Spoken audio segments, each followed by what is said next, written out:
കോഴിക്കോട്ടേക്ക് വരുമ്പോൾ നമ്മൾ കഴിഞ്ഞ ദിവസങ്ങളിലൊക്കെ പ്രാർത്ഥനയോടെ കാത്തിരുന്നതാണ് മലയാളത്തിൻ്റെ മഹാസാഹിത്യകാരൻ MT വാസുദേവൻ നായർ വേഗത്തിൽ തന്നെ ഇപ്പോഴത്തെ അവസ്ഥയൊക്കെ മറികടന്ന് ആരോഗ്യനില വീണ്ടെടുത്ത് പൂർണ്ണമായ ആരോഗ്യനില വീണ്ടെടുത്ത് ജീവിതത്തിലേക്ക് തിരിച്ചു വരട്ടെ എന്ന് നമ്മൾ ആഗ്രഹിച്ചതും പ്രാർത്ഥിച്ചതുമൊക്കെയാണ്.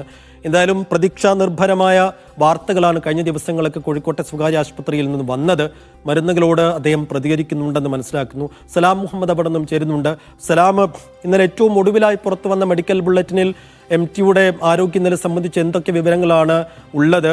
ഇപ്പോൾ ആരോഗ്യസ്ഥിതിയിൽ നേരിയ പുരോഗതി ഉണ്ട് എന്ന് കഴിഞ്ഞ ദിവസമൊക്കെ വിവരങ്ങൾ വന്നിരുന്നല്ലോ.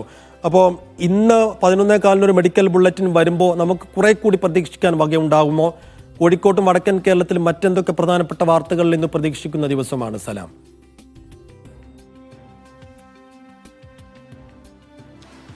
സൈഫുദ്ദീൻ, ഏറ്റവും പ്രധാനപ്പെട്ടത് MTയുടെ ആരോഗ്യനില സംബന്ധിച്ചുള്ള ഒരു അറിയിപ്പ് ഉണ്ടാകുക എന്നുള്ളതാണ്. അത് വലിയ ആകാംക്ഷയോടുകൂടി അല്ലെങ്കിൽ ഒരു പ്രതീക്ഷയോടുകൂടിയാണ് കാത്തിരിക്കുന്നത്. MTക്ക് കഴിഞ്ഞ ദിവസങ്ങളിലൊക്കെ തന്നെ മരുന്നുകളോട് പ്രതികരിക്കുന്നുണ്ട്. കൂടാതെ അദ്ദേഹത്തിന്റെ ആരോഗ്യനിലയിൽ നേരിയ പുരോഗതിയുണ്ട് എന്നുള്ള ഒരു മെഡിക്കൽ ബുള്ളറ്റിനാണ് പുറത്തു വന്നിട്ടുണ്ടായിരുന്നത്. ഏറ്റവും അവസാനം വന്ന മെഡിക്കൽ ബുള്ളറ്റിനും ഇക്കാര്യമാണ് സൂചിപ്പിച്ചിരുന്നത്. അതുകൊണ്ട് തന്നെ അദ്ദേഹത്തിന്റെ ഈ നിലവിലുള്ള ആരോഗ്യ പ്രശ്നങ്ങളൊക്കെ തന്നെ മാറി അദ്ദേഹം സാധാരണ ജീവിതത്തിലേക്ക് തിരികെ എത്തുമെന്ന ഒരു പ്രതീക്ഷയോടെയാണ് കേരളം കാത്തിരിക്കുന്നത്. ആ ഒരു വിവരമായിരിക്കും ഒരു പക്ഷേ 10 മണിയോടുകൂടി പുറത്തിറങ്ങുന്ന മെഡിക്കൽ ബുള്ളറ്റിൻ ഉണ്ടാവുക എന്നുള്ളൊരു പ്രതീക്ഷയിലാണ് എല്ലാവരും.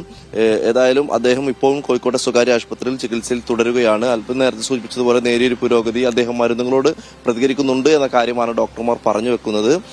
ആ ഒരു നിലയിലാണ് അദ്ദേഹത്തിന്റെ ആരോഗ്യനില തുടർന്നുകൊണ്ടിരിക്കുന്നത് എന്നുള്ളതാണ് ഏറ്റവും പ്രധാനപ്പെട്ട കാര്യം. എല്ലാവരും ഉറ്റുനോക്കുന്ന ഒരു കാര്യം എന്ന് പറയുന്നത്.